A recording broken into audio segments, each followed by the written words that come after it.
Eu fico tão feliz quando Deus nos dirige, né? Falar com Deus, que privilégio.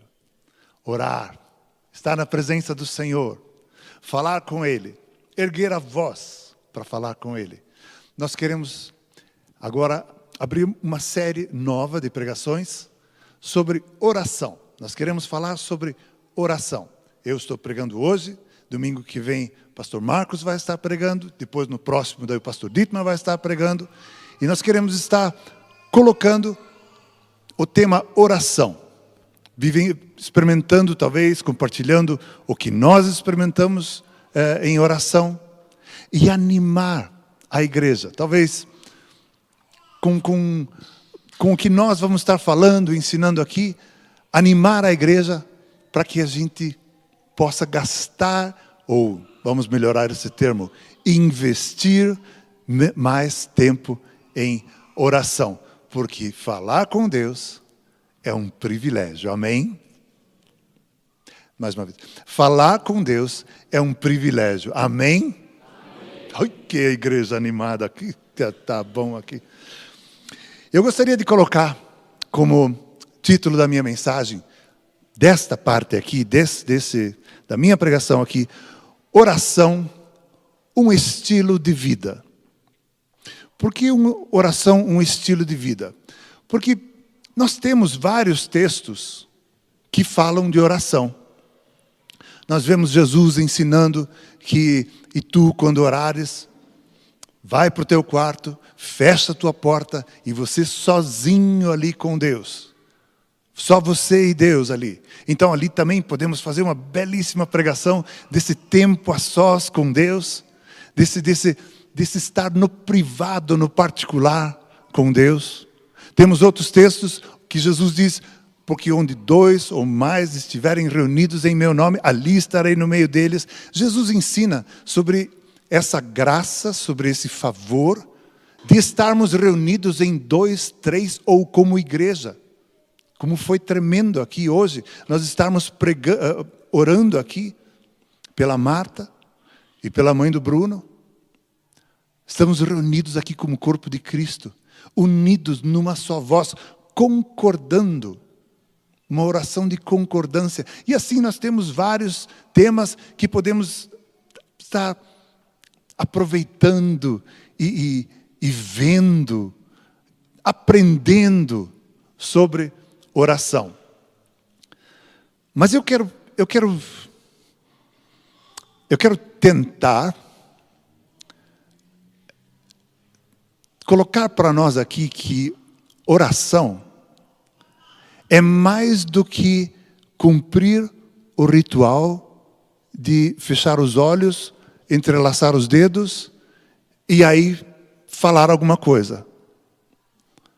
A nossa oração, ela é vivida de segunda a segunda, no meu dia a dia, o tempo todo. As coisas que eu vou orando, tendo comunhão com Deus, ou que eu vou trocando ideias com Deus, se é que podemos chamar assim, isso me influencia muito. A minha vida fica permeada daquilo que eu escuto de Deus, aquilo que eu recebo de Deus em oração. Não é assim que quando nós estamos juntos com amigos, sempre acaba tendo alguma influência? A gente está junto com amigos, troca ideia, troca um pensamento, aquilo nos traz alguma influência. Alguma influência a gente diz, quero me livrar disso aqui o quanto antes. E acho ruim que eu fico depois, aquilo vem à minha memória tantas vezes de novo. Eu não quero mais pensar nisso. Mas bons amigos, bons pensamentos, amigos que temem ao Senhor, a gente troca uma ideia, faz uma graça, conta uma piada, está junto, dá um abraço, fala uma palavra de bênção. Isso tudo influencia as nossas vidas. E a oração é isso também. A oração é minha convivência com Deus. Eu falo com Ele e Ele fala comigo.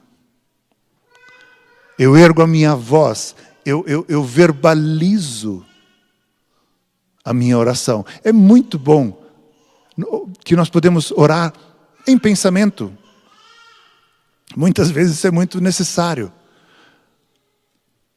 Mas como é bom erguer a voz, usar a fonética, a garganta, as cordas vocais, tudo que o nosso corpo físico tem para falar: Deus, eu te amo. Jesus, que nome lindo que o Senhor tem. Obrigado pela salvação que eu posso ter no teu nome, Jesus. Eu verbalizo, com a minha voz clamo ao Senhor. Ele ouve a minha súplica. Mas da minha convivência com Deus, eu ali sou influenciado, eu ali recebo valores para que eu aplique no meu dia a dia. E à medida que eu vou ouvindo a Deus, à medida que essas coisas vão ficando importantes para mim. Eu falei da música Seid stark in dem Herrn, in der Kraft, in der Macht seiner Stärke.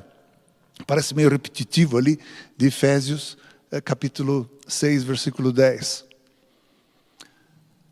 Aquilo tocou o meu coração há cerca de 30 anos atrás, quando Ben Paul esteve aqui fazendo um coral, havia um Massenchor. Aquela música tocou muito meu coração. Essa influência da palavra de Deus na minha vida nunca me largou. Quando essa melodia começa, mas aquilo já vem animando meu coração. E eu quero ser forte e me fortalecer no Senhor. Me fortalecer no Senhor. E como é que eu me fortaleço? Pois Paulo diz, fortaleçam-se no Senhor. Como é que eu vou me fortalecer? Em oração. Esse capítulo 6 de Efésios fala basicamente de oração. Depois na carta de Efésios, Paulo ter escrito muita coisa, uma teologia profunda. Se vocês pegarem o capítulo 1, o capítulo 2 de Efésios, tentem ler em voz alta. E tentem fazer a leitura com a vírgula e o ponto corretamente.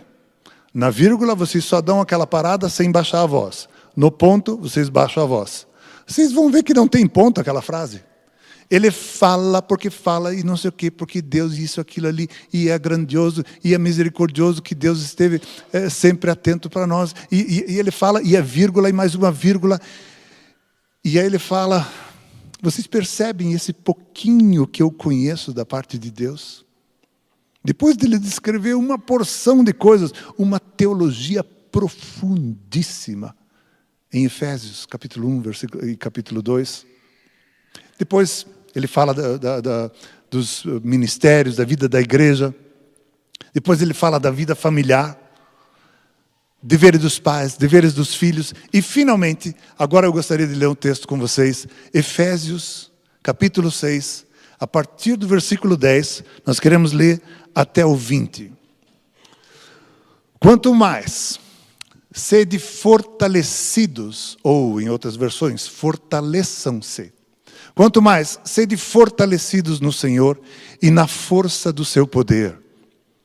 Revesti-vos de toda a armadura de Deus, para poderdes ficar firmes contra as ciladas do diabo.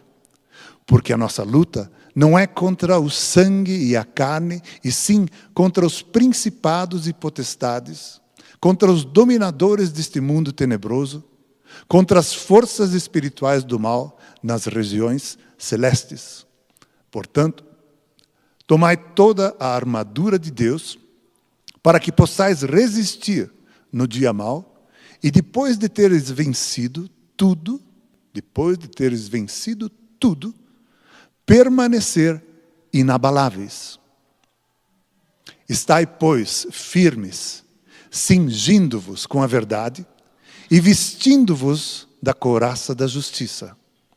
Calçai os pés com a preparação do evangelho da paz, embraçando sempre o escudo da fé, com o qual podereis apagar todos os dardos inflamados do maligno. Tomai também o capacete da salvação e a espada do Espírito, que é a palavra de Deus. Com toda a oração e súplica, orando em todo o tempo no Espírito, e para isto vigiando com toda perseverança e súplica por todos os santos e também por mim, para que me seja dada, no abrir da minha boca, a palavra, para com intrepidez fazer conhecido o mistério do Evangelho, pelo qual eu sou embaixador em cadeias, para que em Cristo eu seja usado para falar como me cumpre fazê-lo. Até o 20, né? Muito obrigado. Percebem que Paulo fala a descrição aqui de uma armadura. Ele fala da armadura de Deus. E ele fala para que nós devemos nos revestir dessa armadura.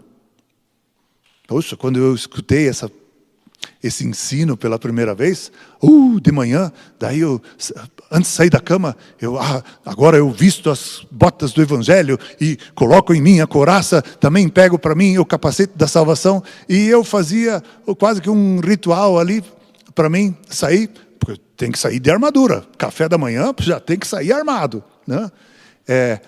E foi muito bom porque eu precisava aprender essas coisas. Bem antes disso, eu orava de noite, antes de dormir. Era o meu costume, eu tinha sido ensinado assim, e eu orava todas as noites, Lieber Heiland, mach mich fromm, dass ich in den Himmel komme. Amen. E acabou a oração. Mas toda noite eu orava. Também, muitas vezes, eu não me lembro quando isso começou, mas na minha casa acabou o costume de que eu fazia a oração de agradecimento pelos alimentos. Komm, Herr Jesus, sei du unser Gast und segne, was du uns beschert hast. Amen. Meu pai contou que ele era o caçulinha na casa dele e ele sempre tinha que fazer a oração. Todos os dias ele orava pela comida com a família. E lá na Rússia, aquela miséria que eles viviam lá, um dia tinha ovos. Ovo cozido. Tinha para comer ali. E ele olhava para aqueles ovos assim, e aí ele falou, und dann habe ich gebetet, Vater segne diese Speise, gib mir ein Ei. Né? Ele estava querendo terminar aquela oração ligeiro, porque aquele ovo ele precisava, era uma raridade, não é? Nós oramos rezas decoradas. Nós oramos orações com rimas. Quantas vezes as músicas, eu oro textos de música, e isso é muito legal, isso é muito bom, mas Deus não quer que a gente permaneça nesse estágio, que é como um recém-nascido, como criança no Evangelho, como criança na vida espiritual. Deus quer que cresçamos na intimidade com Ele. Deus quer que cresçamos na conversa com Ele. Deus quer que cresçamos naquilo que nós falamos.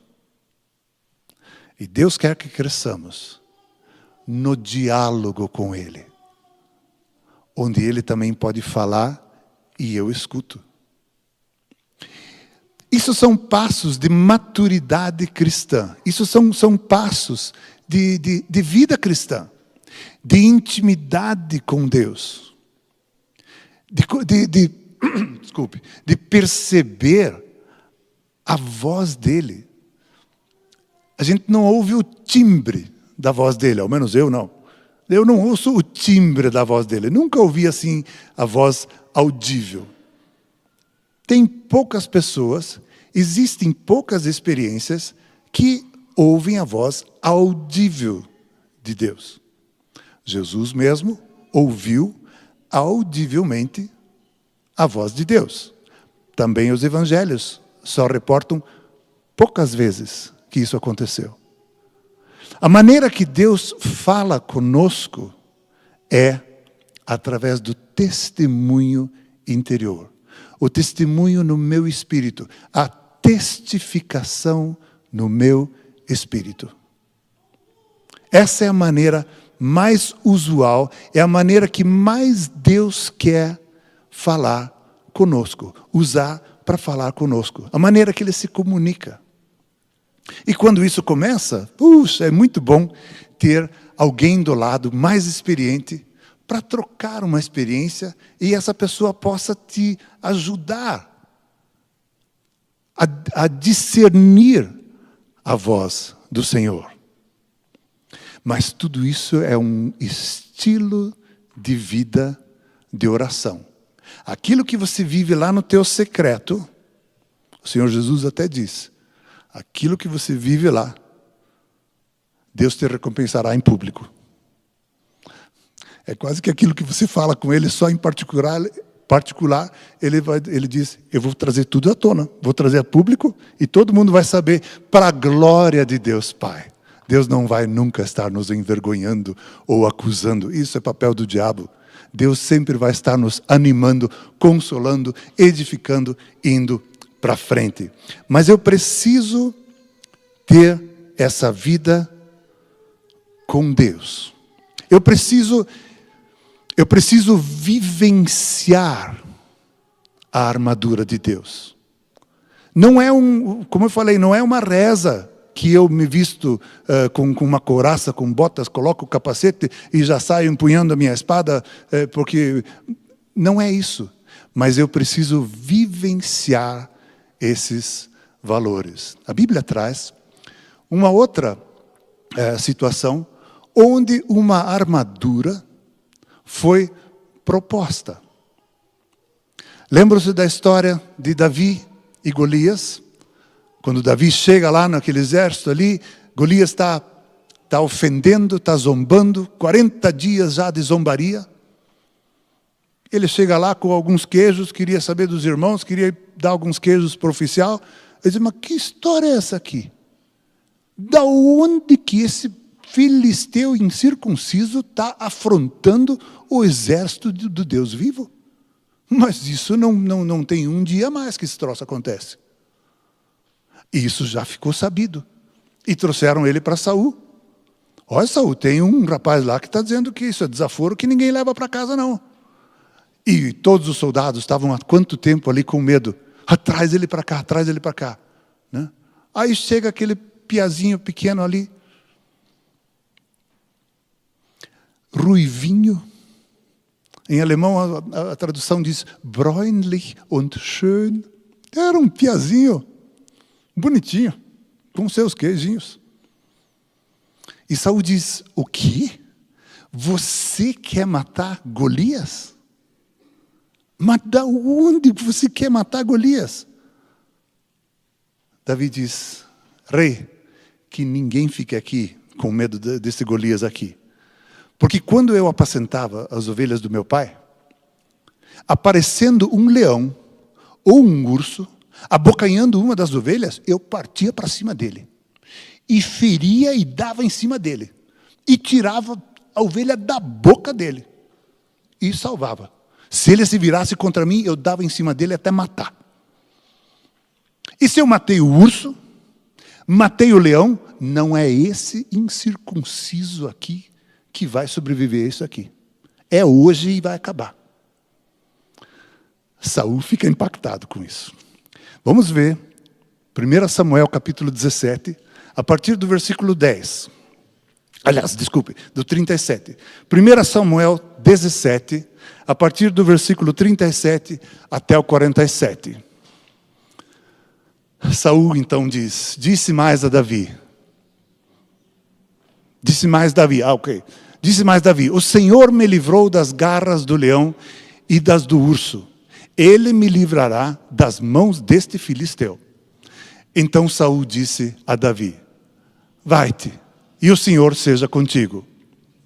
Saul vestiu a Davi a sua armadura e lhe pôs sobre a cabeça um capacete de bronze e o vestiu de uma couraça.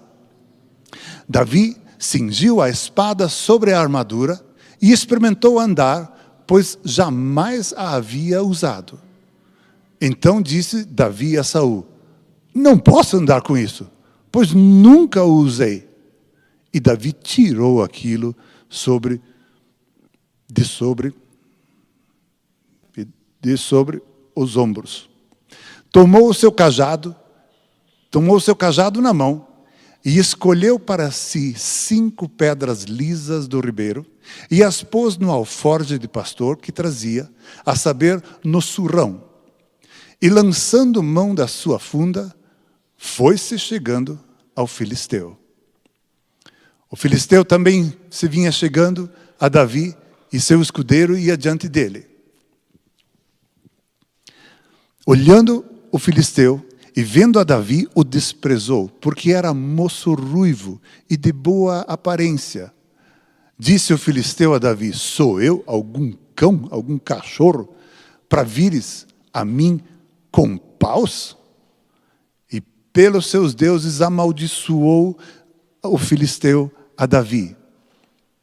Disse mais o filisteu a Davi: vem a mim, Disse mais o filisteu a Davi: vem a mim, e eu darei a tua carne às aves do céu e às bestas feras do campo. Davi, porém, disse ao filisteu: tu vens contra mim com espada, e com lança e com escudo. Eu, porém, vou contra ti, em nome do Senhor dos Exércitos, o Deus dos exércitos de Israel, e a quem tens afrontado. Hoje mesmo, o Senhor entregará nas minhas mãos, tirar-te-ei a cabeça, e os cadáveres do arraial dos filisteus darei hoje mesmo às aves do céu e às bestas feras da terra. E toda a terra saberá que há Deus em Israel. E o 47, saberá toda esta multidão que o Senhor salva, não com espada nem com lança, porque do Senhor é a guerra. Ele vos entregará nas nossas mãos. Essa história é tremenda.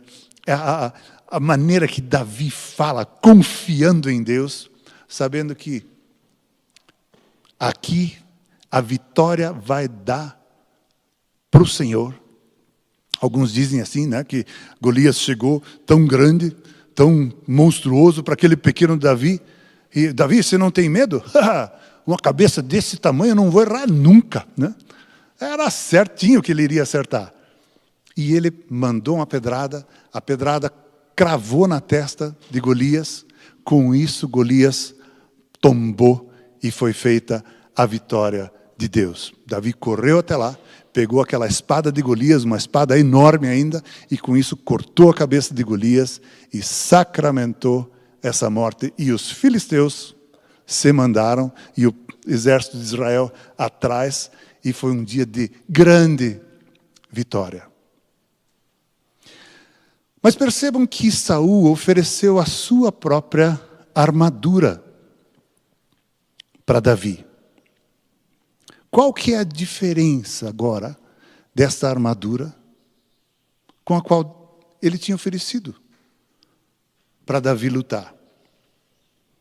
Existe uma diferença de viver na sua própria força, inteligência, na sua própria justiça, ou viver guiados pelo Espírito do Senhor, o Espírito Santo. Saul era um rei ungido pelo Senhor, mas foi desobediente, infiel, confiava mais no seu entendimento das coisas do que na palavra de Deus. Davi foi igualmente ungido por Deus, mas tinha um coração quebrantado. E aqui, a maneira que Saul vivia nos mostra algumas diferenças dessa armadura que foi oferecida para Davi. Vamos dar uma olhada aqui. Eu tentei montar uma tabela, e o pessoal da mídia é tremendo para nos ajudar. Se conseguir aumentar mais um pouco, nós vamos... Será? Conseguimos ler aí? Isso é quando a gente chega em cima da hora e pede as coisas, né? Tivesse dado 3 dias antes, eles faziam um trabalho bonito, tal, todo mundo ficava contente. Mas eu pedi 10 minutos antes do culto, né? Nós temos a armadura de Saul, no versículo 38, que diz que Saul colocou a sua própria armadura sobre Davi. Saul é uma pessoa que foi ungida por Deus, era um rei, mas ele vivia conforme ele achava que deveria viver. A razão dele era o que dirigia todas as coisas. Lembram-se de alguns lances da história de Saul, quando Saul recebeu a ordem de Deus, vai para tal cidade e acaba com tudo. Mata tudo e todos. Saul vai, porque através do profeta Samuel tinha sido dada essa ordem, mas ele aplica o raciocínio dele que ele julga ser muito bem apurado. Ele aplica o julgamento dele, o discernimento dele, que ele julga ser muito bom. Ele chega lá naquela cidade, ele olha e diz, mas essas ovelhas, sei lá se tinha cavalos, esses cavalos, essas ovelhas é um rebanho maravilhoso. Imagine, se nós agora, isso só pode ser bom se nós pegarmos as melhores ovelhas para termos para nós, vai incrementar a nossa riqueza, o nosso rebanho, vai aumentar a qualidade do nosso rebanho. Mas da onde que eu vou jogar fora uma coisa dessas? Ele olhava e ele discernia e caminhava em cima daquilo que ele pensava. E ele pegou os melhores gados e levou para casa. Era para matar tudo e todos. Ao rei, ele não matou, acorrentou o rei e levou para a cidade também. Como um troféu de vitória, né? Como um troféu de vitória. Está aqui, eu chego na cidade com o meu exército, a vitória está grande, o rei do inimigo está aqui, ó, acorrentado, correndo todo sujo aqui, ó. Olha o troféu que eu tenho. E por causa dessas coisas, por causa desse tipo de vida espiritual, desse tipo de vida religiosa agora no sentido de religião, que é uma porção de dogmas a serem seguidos. Eu não estou falando daquela boa religião que Paulo menciona, mas estou falando da religiosidade que os fariseus viviam. E disso estava infestado e Jesus sempre teve muito problema com eles, não é? Saul tinha essa mesma questão. Ele aplicava o juízo dele. Ele aplicava, de acordo com aquilo que ele ouvia de Deus, através de Samuel, ele aplicava o juízo dele. E dizia, quase que podemos ouvir, né, Saul dizendo, Deus falou assim, mas olha, eu tenho uma ideia melhor. Eu vou trazer esses rebanhos para cá. Esse tipo de vida é o que Saul tenta colocar em Davi. A armadura de Saul, e Paulo nos fala da armadura de Deus. Lucas 24, 49, quando no finalzinho ali do ministério de Jesus, Jesus ainda fala, antes de ser assunto aos céus, ele diz, permaneçam na cidade, até que do alto vocês sejam revestidos de poder. Permaneçam na cidade, mas esperem esse revestimento de poder que Deus prometeu. Aguardem isto. Saul também tinha um capacete. O versículo 38 fala de um capacete de bronze.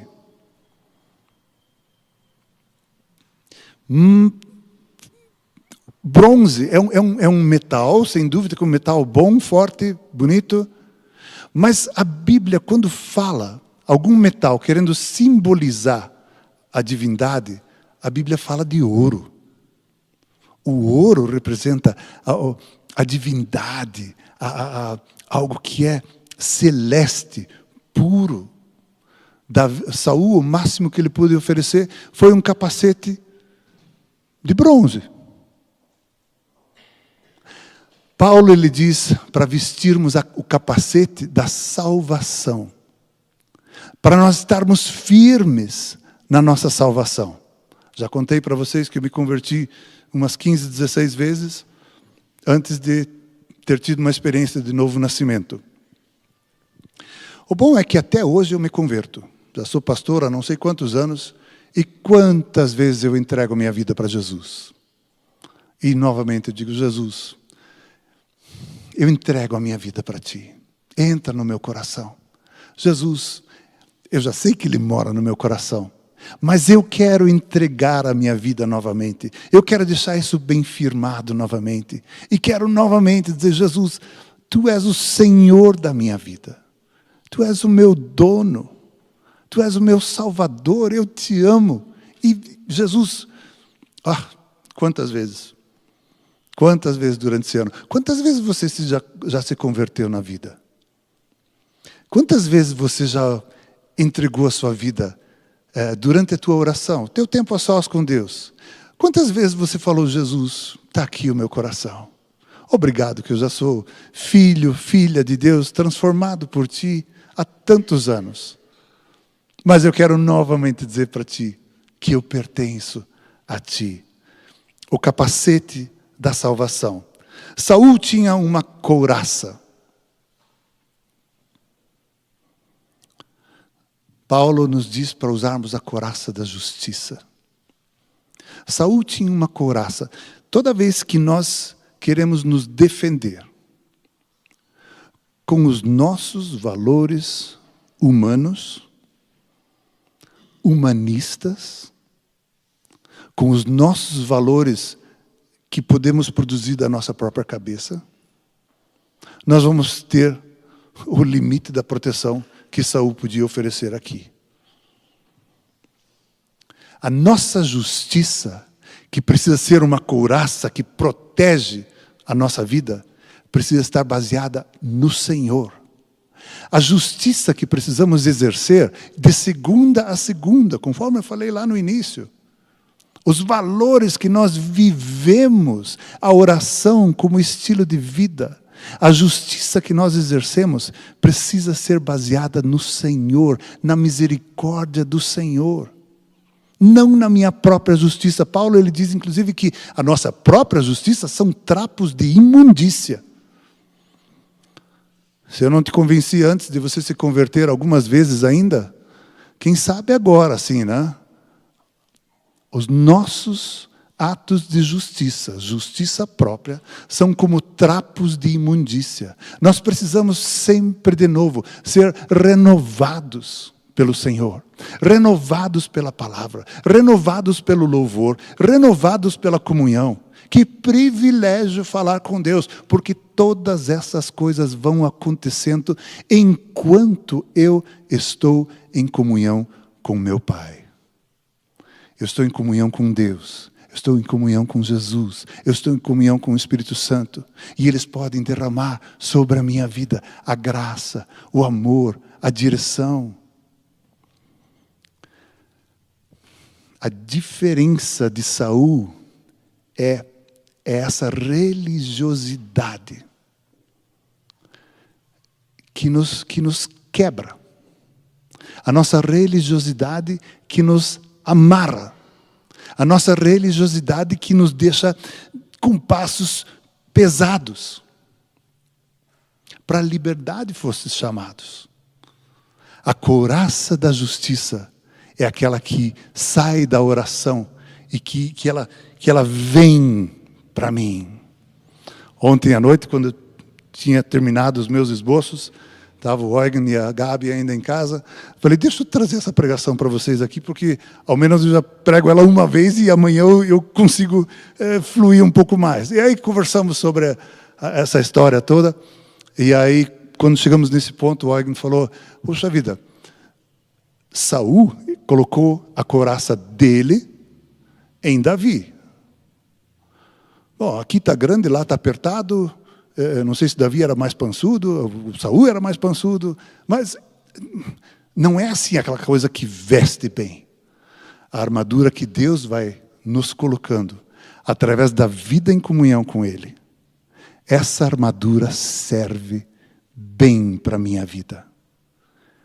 Ela veste bem conforme eu vou vivendo com o Senhor. Ele vai amoldando essa couraça de justiça na minha vida. E eu vou vivendo os valores de Deus. Cingindo a espada de Saul. Davi cingiu aquela espada e pegou aquela espada. E Paulo diz, peguem a espada do Espírito, que é a palavra de Deus.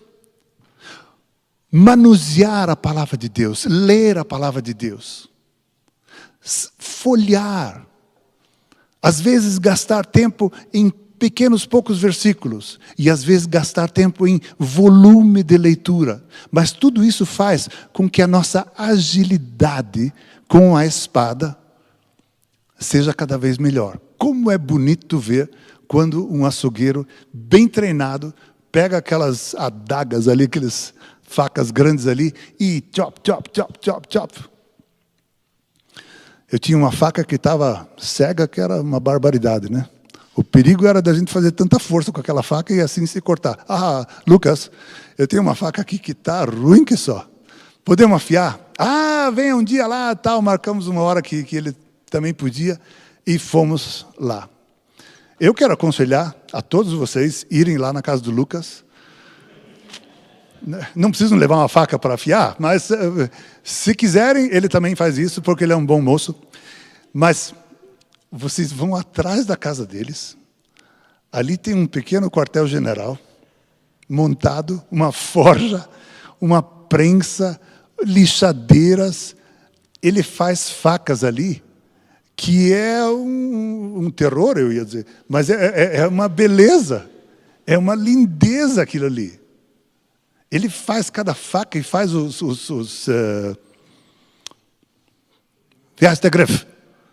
o cabo, né? Ele faz cabo e lixa mas vocês precisam ver a destreza dele. Ele pega aquela faca, nós vamos fazer assim, daí ele desenhou no papel, esse é o fio, e já saiu e chop, chop, chop, mas aquilo flui na mão dele assim com destreza. E ele não se corta. Ao menos naquele dia não se cortou, né?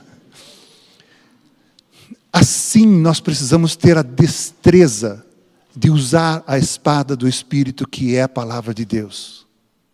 Nós precisamos saber manusear, nós precisamos saber falar, nós precisamos colocar a palavra de Deus, nós precisamos saber ouvir a palavra de Deus no momento certo e compartilhar com alguém.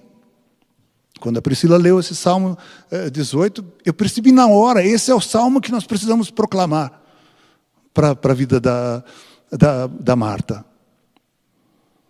Nós precisamos manusear bem a palavra de Deus. Percebem? Oração, um estilo de vida. Oração não é só aqueles minutos que você fala todas as coisas. Eu tenho uma oração que é bastante repetitiva quando eu oro por minha família. Eu começo por um, vou por outro, por outro, por outro, por outro. A Betina e eu fazemos isso todas as manhãs. A gente ora por cada um. E parece uma oração repetitiva, mas também são sempre os mesmos filhos. Então a gente ora sempre repetidas vezes. Mas quando o Senhor nos dá alguma ideia sobre cada um dos filhos, a gente ora aquilo. No meio da oração. Oramos assim. Eu preciso manusear a palavra de Deus. Eu preciso manusear essa espada. Davi tentou andar com aquilo ali. Não posso andar com isso. Ele tentou se mover. Eu não consigo. Isso aqui está tudo muito pesado. Paulo diz, calçando as botas da preparação do Evangelho. Aí você vai caminhar bem. Pés formosos, fala Isaías. Daqueles que levam o Evangelho adiante. A boa nova do Senhor adiante. Pés formosos, calçados com a bota da preparação do Evangelho. Queridos irmãos, nós temos distribuído muitos mensageiros e isso é uma grande bênção.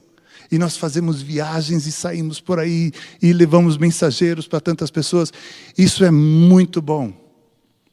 Estamos levando o Evangelho aqui, lá em Samaria, lá então, ou na Judéia.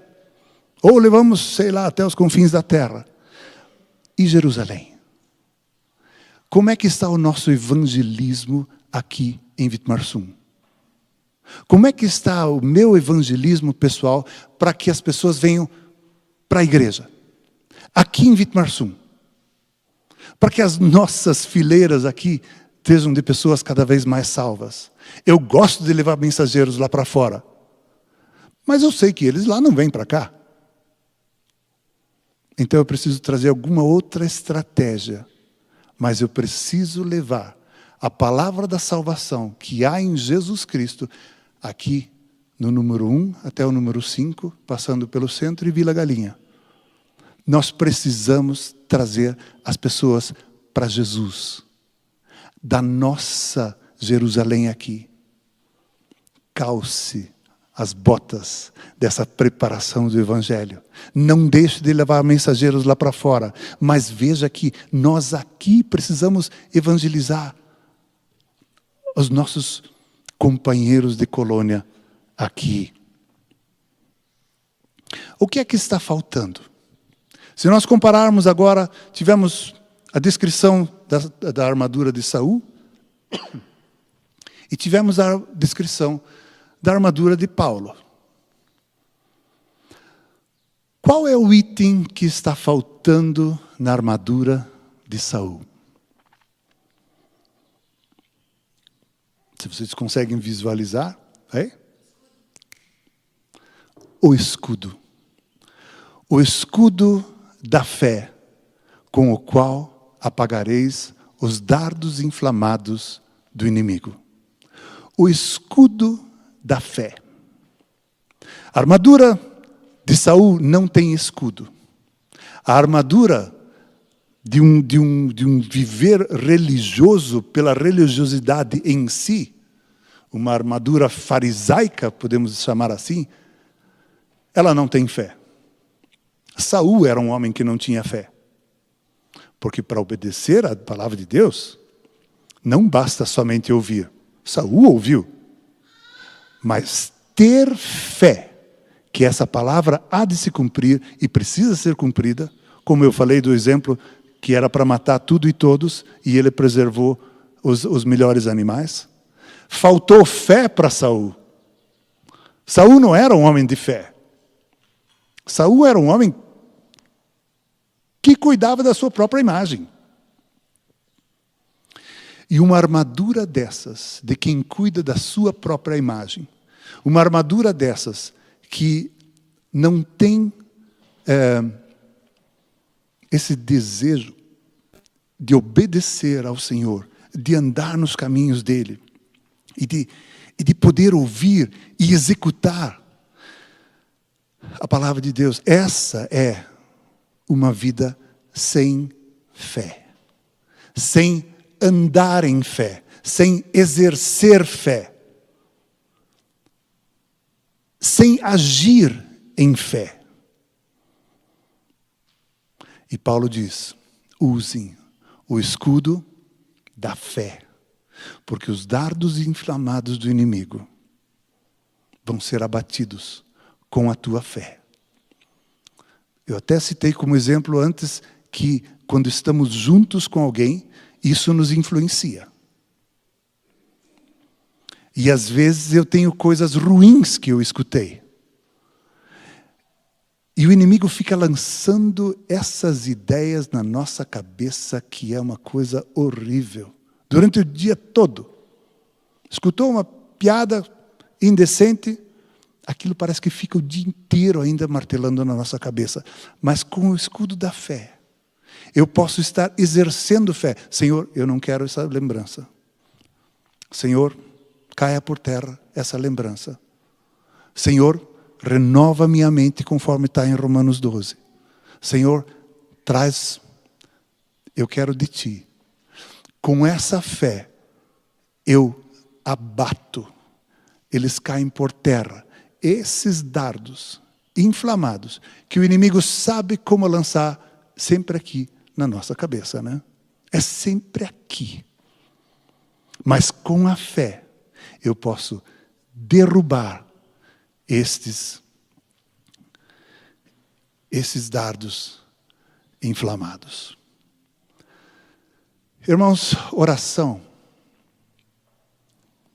é um estilo de vida que eu preciso viver de segunda a segunda. Amém?